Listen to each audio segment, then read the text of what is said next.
Sanggar Cerita mempersembahkan Sabda Pandita Ratu.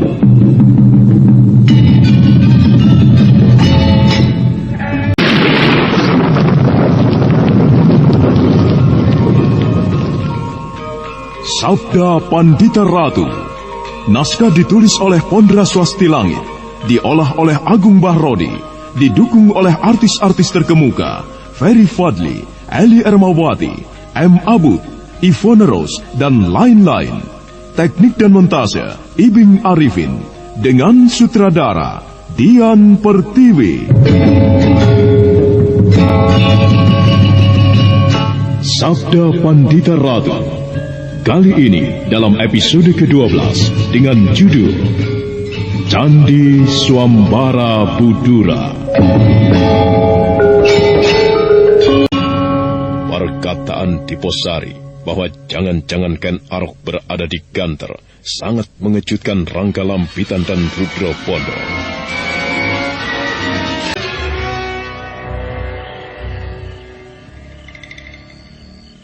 Kau menduga Ken Arok berada di sekitar tempat ini? Benar, Tuan. Bagaimana kau bisa menduga seperti itu, Adi Diposari? Nampaknya keempat prajurit yang telah Tuan hukum itu tidak berbohong atas semua yang mereka lihat. Juga prajurit bernama Kuncoro itu juga tidak berbohong atas pohon aneh yang mereka lihat. Karena apa yang mereka lihat itu adalah bayangan semu. Dan Ken Arok mampu melakukannya. Bayangan semu? Benar, Tuan. Aku menjadi yakin kalau itu pasti perbuatan Ken Arok. Karena pepohonan yang mampu bergerak itu. Dulu ketika aku masih bersahabat erat dengan Ken Arok, ia pernah bercerita tentang pengalamannya di sebuah semenanjung di ujung timur Pulau Jawa ini. Ketika menghadapi pohon-pohon aneh yang mengalami perubahan tingkah laku itu. Itulah, saya yakin pasti perbuatan Ken Arok.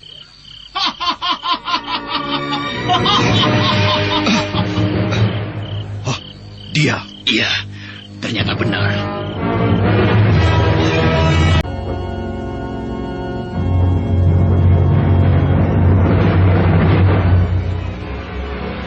Ketiga orang yang berada di dalam ruangan itu terkejut ketika mendengar suara orang yang menertawakan mereka. Diposari atau Rudra Pondo tidak pangling dengan suara tertawa itu, yang dikenalnya sebagai Ken Arok. Ketiga orang itu bermaksud keluar, tetapi ternyata pintu seperti terbuka dengan sendirinya. Dan Ken Arok melangkah dengan tenang serta mengumbar senyumnya. Terlihat senyuman itu adalah senyum. Aku senang sekali mendengar percakapan yang baru saja terjadi. Ternyata aku berhadapan dengan orang-orang yang cerdas. Orang-orang yang mampu dengan mudah menebak apa yang telah aku perbuat. Kakang Diposari ternyata mempunyai ketajaman pikiran yang mampu memperkirakan bahwa akulah yang telah bermain-main dengan perempuan aneh atau pohon aneh itu.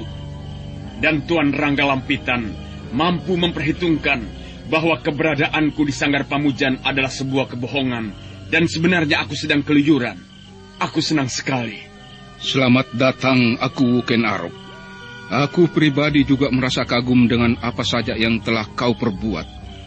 Permainanmu ternyata telah berhasil membuat aku salah langkah dengan menghukum para prajurit yang tidak bersalah itu. Selamat datang di Ganter, Kisanak. Terima kasih, Kirangga. Nampaknya Tuan Senopati Rudra Pondo yang pernah menggegerkan Kediri semasa menggunakan nama samaran Lintang Panjersore juga bukan orang sembarangan. Apa yang pernah diperbuat ketika di Kediri pada saat itu bagaikan tidak masuk akal. Jangan terlampau memuji Ken Arok. Kau sendiri orang yang aneh dan luar biasa. Dalam waktu singkat, kau telah menggenggam tumapel di tanganmu. Sanjungan macam apakah yang kira-kira pantas aku ucapkan padamu? Apa keperluanmu datang ke Ganter saat ini, Kisanak Ken Arok? Aku tumapel yang baru. Dan kemudian kau membuat permainan-permainan dengan bayangan semu itu. Kau tentu telah menerima pesanku yang pernah aku titipkan kepada Kakang Diposari. Iya. Aku tentu tidak perlu mengulanginya. Aku lebih senang untuk mendengarnya darimu sendiri, Kisanak Ken Arok. Apa keperluanmu? Baiklah, Tuan Rangga Lampitan. Kau memiliki kekuatan Ganter, dan aku memiliki kekuatan Tumapel. Kau sendirian. Kau memerlukan waktu sangat lama untuk mengalahkan Kediri. Kemenangan Ganter yang baru saja terjadi beberapa hari atau bulan yang lalu, jika kau mau jujur, adalah juga karena peranku. Aku telah membantu kalian mengetahui rencana serangan orang Kediri, baik rencana penggempuran atau rencana penyerangan terhadap lumbung persediaan makanan yang kalian miliki. Nah, bagaimana kalau kekuatan Ganter dan Tumapel dilebur menjadi satu? Dengan bergabungnya Ganter, tentu akan mempercepat hancurnya Kediri yang sudah koncatan wahyu itu.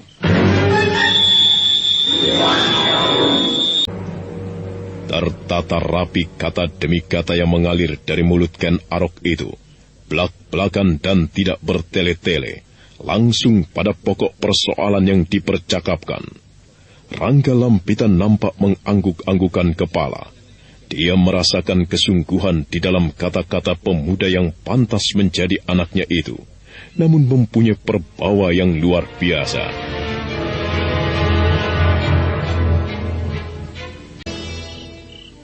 Kau hanya berbicara atas kepentinganmu sendiri, Kisana Ken Arok. Kalau kau mau berhitung pula, keadaan Tumapel dan Ganter tidak berbeda. Andai kata Ganter menolak tawaranmu, maka Tumapel juga akan mengalami kesulitan menghadapi Kediri sekaligus menghadapi Ganter. Justru karena itulah Tuan Rangga Lampitan, pimpinan Ganter. Justru karena itu aku menawarkan agar Ganter dan Tumapel digabung menjadi satu untuk menghadapi Kediri. Aku tidak keberatan andai kata Ganter dan Tumapel bekerja sama. Namun derajat antara Tumapel dan Ganter harus sama tinggi. Iya, itu benar. Tidak ada yang lebih tinggi di antara Ganter dan Tumapel. Keduanya harus sama tinggi. Akan tetapi, ancamanmu melalui Deposari yang telah disampaikan kepadaku, Tumapel akan menggilas Ganter sampai lumat kalau Ganter tidak mau diajak kerjasama.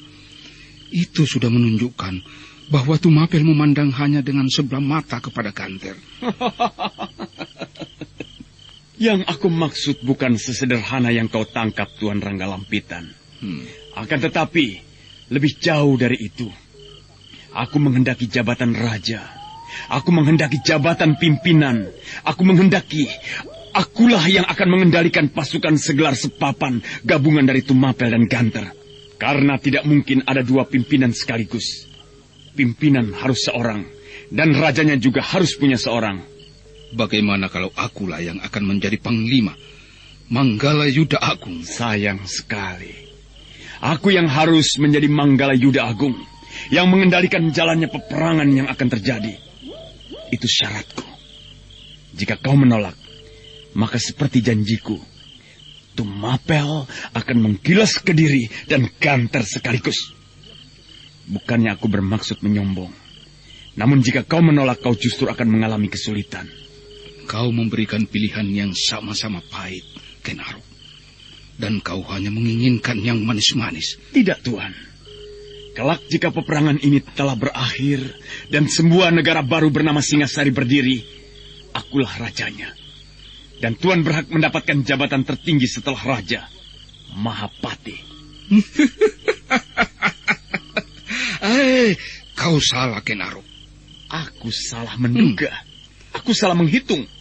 Kau salah jika kau bermaksud mengiming-iming aku dengan jabatan Mahapati itu. Sama sekali salah dan keliru.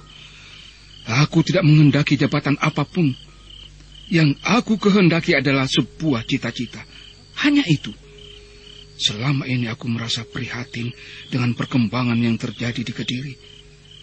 Baginda Kertajaya yang telah tergelincir langkahnya hingga lupa pada sesembahannya, menganggap dirinya penjelmaan dari Batara Agung, Brahmana. Para pemuka agama yang mestinya mendapatkan penghormatan justru diabaikan, bahkan tersisih dari haknya. Kekacauan dan ketidakadilan merebak bagaikan jamur yang kemudian menyengsarakan rakyat. Jauh dari arah menu hidup tenang dan damai. Ya, mungkin kau akan mengatakan, Ken Arok, bukankah perbuatanku menghimpun Ganter juga menyengsarakan terhadap Kediri. Aku yang sekarang ingin bertanya kepadamu. Mengapa kau keberatan jika Tumapel dan Ganter bersatu? Aku tidak keberatan. Akan tetapi Ganter tentu memiliki syarat-syarat. Apa syaratnya? Aku tidak bisa menentukan secara pribadi. Aku harus merembuknya dengan orang-orangku. Cukup adil. Iya, cukup adil. Aku mempunyai syarat, kau pun juga mempunyai syarat. Baiklah, berembuklah. Dan aku menunggu kabar jawabanmu di Tumapel. Aku minta secepatnya. Dan andai kata nantinya Tumapel telah bersatu dengan Ganter, aku kira tidak ada gunanya lagi orang-orang yang berkeliaran di Tumapel dengan menyamar itu.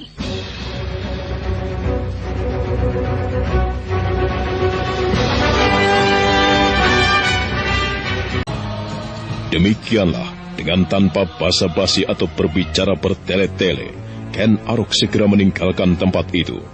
Dia berjalan keluar dengan mengumpar senyum, menerobos kegelapan malam, diiringi pandangan mata Rangga Lampitan, Diposari ataupun Rudro Pondo, untuk kemudian tiba-tiba lenyap di kegelapan malam. Ken Arok telah melesat menerobos semak dan dedaunan, dan kemudian meloncati dinding pagar perkampungan, dan hilang sama sekali jejaknya. Tetapi bekas-bekas sentuhannya terasa menggores di hati Rangga Lampitan.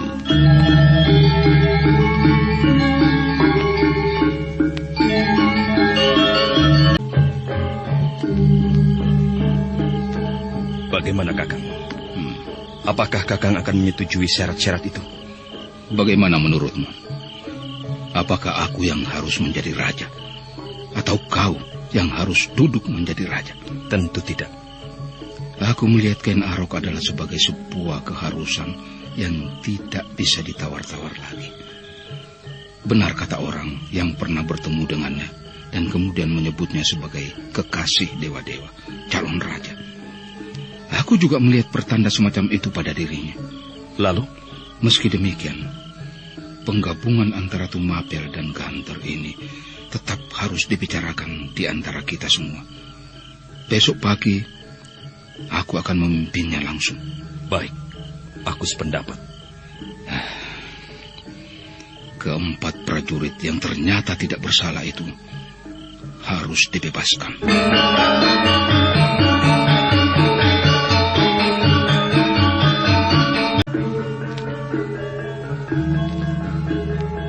Di suatu tempat di tepian sebuah sungai kecil yang mengalir tenang, di tepi sebuah hutan yang lebat, dan tidak berapa jauh dari Tumapel, nampak 4 ekor kuda diikat pada pohon. 2 di antaranya tidur-tiduran, bintang-bintang di langit gemerlapan, bulan sepenggal berada di langit. Sebuah perapian dari ranting-ranting kering menghangatkan para penunggang kuda itu. 2 orang perempuan dan 2 orang laki-laki. Salah seorang lelaki di antaranya nampak tidur dengan pulas.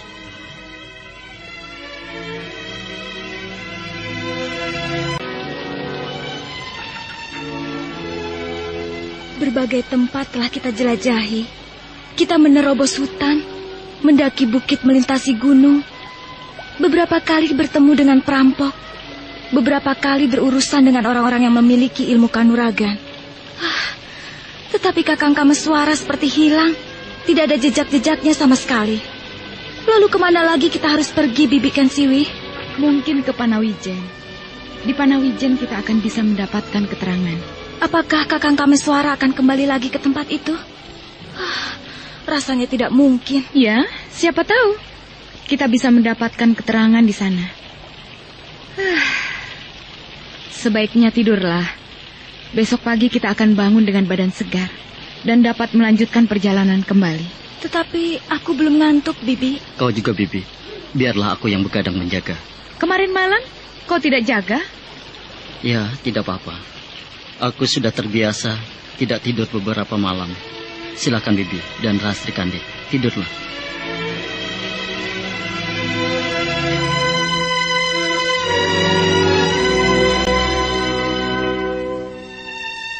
Malam terus bergerak menuju ke arah pagi, sehingga kemudian matahari bersinar cemerlang di langit timur, tepat muncul di garis batas cakrawala. Apa yang membuatmu tersenyum, Rastri Kandi? Lihat apa yang dilakukan Bibi Ken Siwi, Kakang Paksi Jalak Kuning. Apa yang sedang mereka kejar itu? Kelinci. Nampaknya mereka berdua kalah cepat. Kelinci itu sudah terlanjur masuk ke dalam liang. Temani aku, Kakang. Kemana? Aku ingin mandi. Ayo. Akan tetapi di sebelah sana. Ayolah. Oh, betapa indahnya tempat ini, Kakang Panji Parasu. Iya, kau benarkan sih. Tempat ini indah dan menyenangkan. Lembah dan ngarai membentuk sebuah paduan yang sangat serasi. Apakah kau senang tinggal di tempat seperti ini, Kakang? Maksudku, andai kata... Andai kata aku memperistrimu, kan? Bukan andai kata. Akan tetapi harus. Kau harus menjadi istriku, Kensi. Terima kasih. Tetapi bagaimana dengan tempat ini? Tempat ini memang indah. Akan tetapi, aku tidak begitu suka untuk tinggal di sini. Oh, lalu di mana Kakang Panji Parasu? Ada sebuah tempat yang aku senangi. Tempat itu berada di pesisir utara, dengan hamparan pasirnya yang putih. Di belakangnya adalah punggung bukit yang lebat, dengan berbagai binatang buruan ada di sana. Kira-kira perjalanan setengah hari dengan berkuda dari sebuah desa yang bernama Setubondo. Kakang pernah ke sana? Iya, dengan istriku. Waktu itu ia sedang hamil. Anakku belum lahir. Apakah istri Kakang cantik? Iya, cantik. Cantik sekali, Kensiwi. Cantik seperti kau. Betapa bahagianya istri Kakang yang dicintai, dilimpahi kasih sayang dari seorang lelaki seperti Kakang Panji Parasu. Sudahlah, Kensiwi. Jangan ajak aku berbicara soal itu. Kita berbicara yang lain saja. Atau bagaimana kalau lubang persembunyian kelinci ini kita bongkar untuk mengganjal perut, ya? Baik, aku sependapat. Sekelompok orang terdiri dari 4 orang tengah beristirahat dengan membuat perapian di tepi hutan. Mereka adalah Rahastri Kandi dengan Paksi Jalak Kuning atau Panji Garit, anak Empu Mahoyaso yang telah menjadi suaminya. 2 yang lain adalah Ken Siwi Nareswari bersama Panji Parasu, seorang duda yang telah kehilangan istri dan anaknya akibat malapetaka yang pernah terjadi di Semenanjung Sembulungan. Malam telah lewat, pagi pun datang. Matahari bersinar terang di langit timur.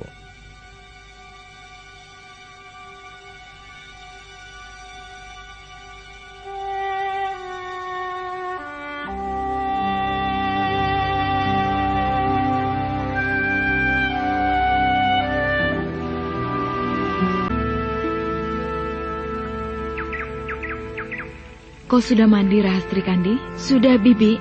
Aku mandi di sebelah sana. Tempatnya agak dangkal dan tidak berlumpur. Bagus kalau begitu. Kau urusi kelinci ini. Biarlah Kakang Panji Parasu mencari kayu-kayu kering lagi untuk memanggangnya. Baik. Cuma 1. Ada 2. Itu 1 lagi di sana.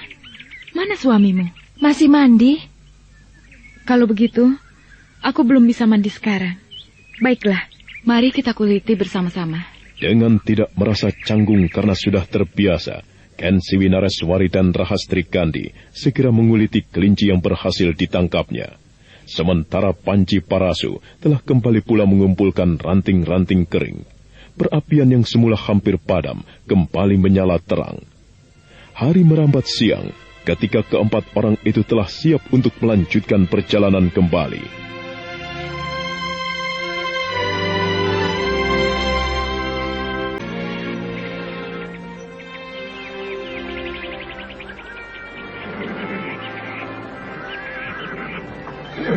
Bibi, kemana arah yang akan kita tempuh sekarang? Ada beberapa kemungkinan yang bisa kita tuju. Pertama adalah Panawijen. Barangkali Kakang Kameswara berada di sana. Atau mungkin kita bisa mendapatkan keterangan di mana dia berada. Kemungkinan yang lain, kita bisa menuju ke kediaman Empu Gandring pada saat-saat terakhir di Semenanjung Sembulungan, sebagaimana diceritakan oleh Kakang Kameswara. Ia bersama-sama dengan Empu Gandring.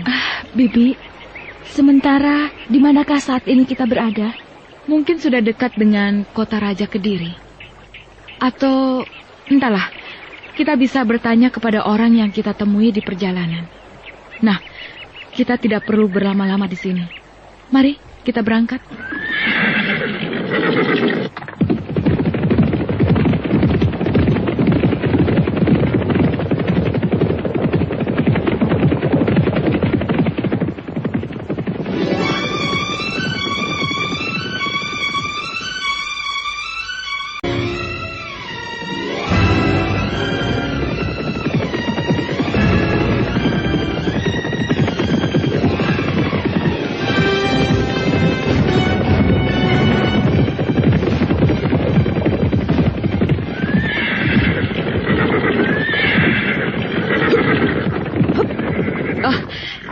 Jangan takut, Kisanak.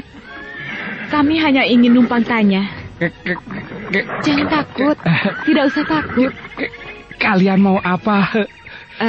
Kami ingin bertanya, di mana rumah kediaman Empu Gandring? Kau tahu? Kalau tahu, tolong beritahu kami di sebelah mana. Empu Gandring? Iya. Empu Gandring sudah mati. Empu Gandring sudah meninggal? Iya. Empu Gandring sudah meninggal, Kisanak. Benar. Sakit apa? Dibunuh orang. Dibunuh orang yang mungkin memesan keris kepada Empu Gandring. Pokoknya Empu Gandring sudah tidak ada. Kapan hal itu terjadi, Kisanak? Sekitar 2 bulan purnama yang lalu. Bahkan mungkin telah lewat. Kisanak petani, kami sangat terkejut dan merasa sedih atas kematian Empu Gandring. Apalagi kematiannya karena dibunuh orang. Kami tidak akan membiarkan pembunuh itu berbuat seenaknya. Kami akan mencarinya. Tetapi, bisakah Kisanak petani memberikan keterangan pada kami apa yang telah terjadi? Berceritalah petani yang masih berusia muda itu dengan gamblang atas segala hal yang diketahuinya. Jadi, yang memberitahu penduduk bahwa Empu Gandring telah tewas adalah seorang pemuda? Benar. Apakah Kisanak melihat langsung orang itu? Iya. Aku melihat orang itu. Masih muda. Lebih tua sedikit dari aku. Ia menggunakan pakaian yang sederhana. Bahkan ada beberapa tambalan di sana-sini. Apakah ia menyebut namanya? Iya. Siapa? Aku lupa namanya. Orang itu bernama Ken Arok? Ken Arok? Bukan nama itu. Kameswara? Iya, benar. Pemuda itu bernama Kameswara. Ia mengaku keponakan dari tamu yang selama beberapa bulan tinggal bersama Empu Gandring. Kakang Kameswara mengatakan ia mempunyai paman? Iya. Sayang, aku juga lupa namanya. Mengapa aku menjadi pelupa seperti ini? Apakah nama pamannya adalah Dewa Hastu? Dewa Hastu? Iya. Bukan. Apakah Anjampiani Kayuwangi? Iya, benar. Itu namanya. Anjampiani. Iya. Siapakah Anjampiani Kayuwangi itu, Kakang Panji Paraso? Orang itu ikut berada di semenanjung Sembulungan bersama Paman Dewa Hastu. Kasihan ia terbunuh. Lalu, kemana pemuda itu pergi ke sana? Maksudku Kakang Kameswara. Kisanak? Ya, bagaimana? Lalu kemana Kakang Kameswara itu pergi? Wah, tidak ada yang tahu kemana perginya, kecuali orang itu sendiri, Kisanak. Ia membawa abu jasad pamannya yang bernama Anjampiani itu. Nah, sejak itu ia tidak pernah muncul lagi. Baiklah, terima kasih untuk keterangan itu. Iya. Berarti sia-sia kami datang kemari. Sekarang, bisakah Kisanak menunjukkan kemana arah jalan menuju Panawijen? Panawijen? Iya, di mana? Oh, ya, ke sana, ke arah sana itu, ya. Oh, dengan berkuda bisa ditempuh selama setengah hari. Oh, terima kasih. Iya.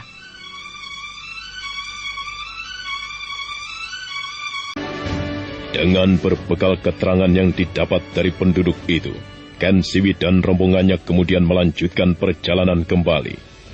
Manakala malam kemudian datang, mereka terpaksa berhenti dan membuat... Kita telah tahu bahwa Kakang Kameswara pernah berada di tempat ini. Akan tetapi menebak kemana Kakang Kameswara sekarang masih tetap samar-samar. Aku berharap dan aku yakin cepat atau lambat kita akan bertemu dengannya. Tenanglah istriku. Benar, Rahastri Kandi. Besok kita akan sampai di Panawijen. Kita akan mendapatkan keterangan empu yang tinggal di Panawijen itu. Malah siapa tahu Kakang Kameswara yang tergila-gila dengan kecantikan gadis yang bernama Kendedes itu berada di sana pula. Waktu terus bergerak, telah menghantarkan mereka menuju ke arah datangnya pagi kembali. Setelah membersihkan diri, mereka kembali melanjutkan perjalanan. Namun ada kalanya mereka harus berhenti untuk memberi kesempatan kepada kuda-kuda tunggangan mereka merumput dan minum. Dan ketika matahari bergulir dari puncaknya, mereka memasuki Panawijen.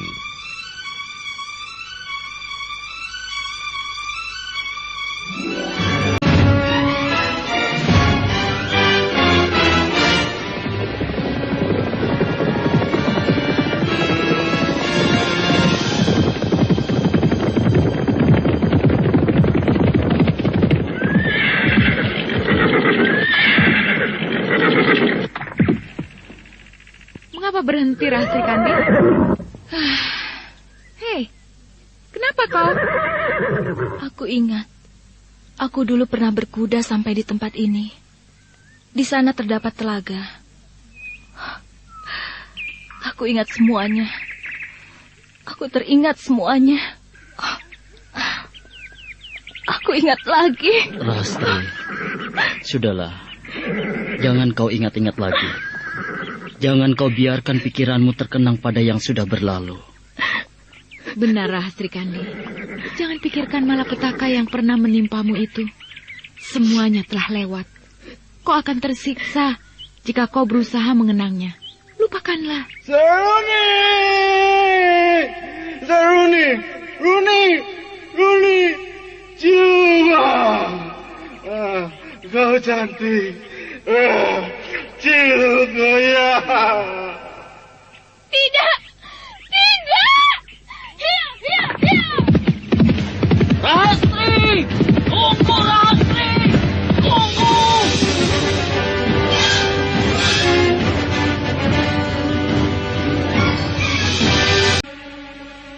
Rahastri Kandi yang goncang jiwanya itu tiba-tiba menyentak tali kudanya, dan kuda itu pun kemudian berderap kencang. Paksi Jala Kuning atau Panci Garit segera memburunya, disusul oleh Ken Siwi Nareswari dan Panci Parasu.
Ternyata Rahastri Kandi bagaikan gelap mata. Kenangan buruk yang menimpanya itu sedemikian mencekam hatinya. Dia memacu kudanya seperti kesetanan, mata gelap, tak melihat apapun. Semakin kencang kudanya berderap, semakin dekat dia ke arah jurang yang menganga di depan, yang siap menyongsongnya.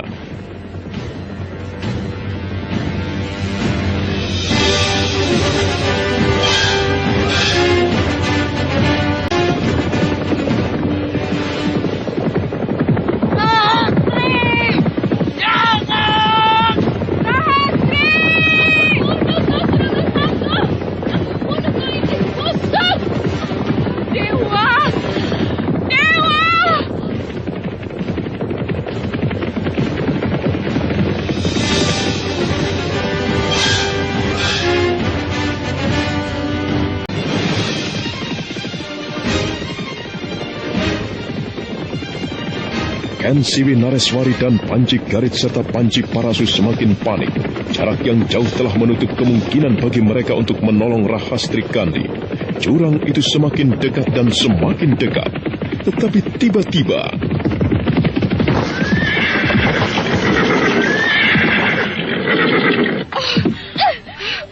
Ada orang yang menolongnya. Lepaskan aku! Lepaskan! Tenang, Mandu, tenang. Apa yang akan kau lupakan padaku berubah satu keparat? Iblis kau! Lepaskan aku!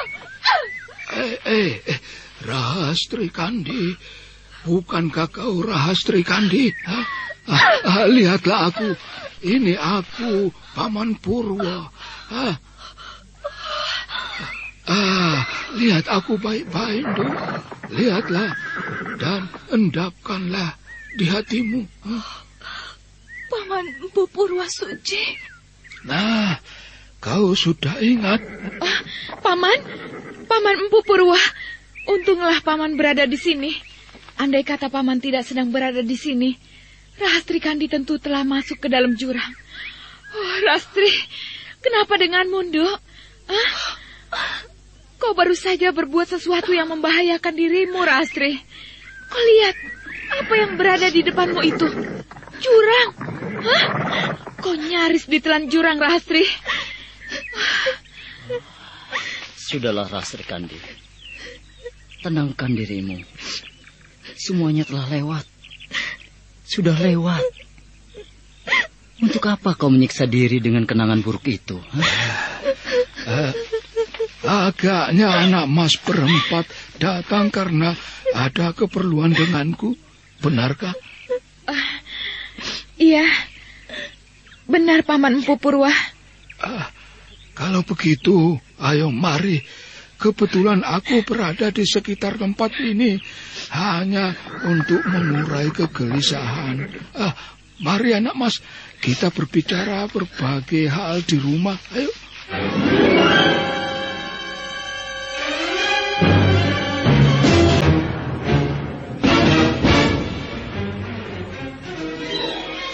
Mereka kemudian melanjutkan perjalanan yang tinggal sejengkal lagi dengan berjalan kaki di belakang. Paksi Jalak Kuning membimbing istrinya dengan penuh kasih sayang. Kuda-kuda mereka dituntun oleh Panji Parasu dan Ken Siwi Nareswari.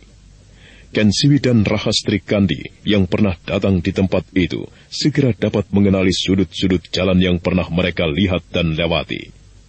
Nah, bagaimanakah kisah selanjutnya? Saudara pendengar, untuk mengetahui jawabannya, ikutilah kelanjutan kisah ini dalam seri berikutnya. Sampai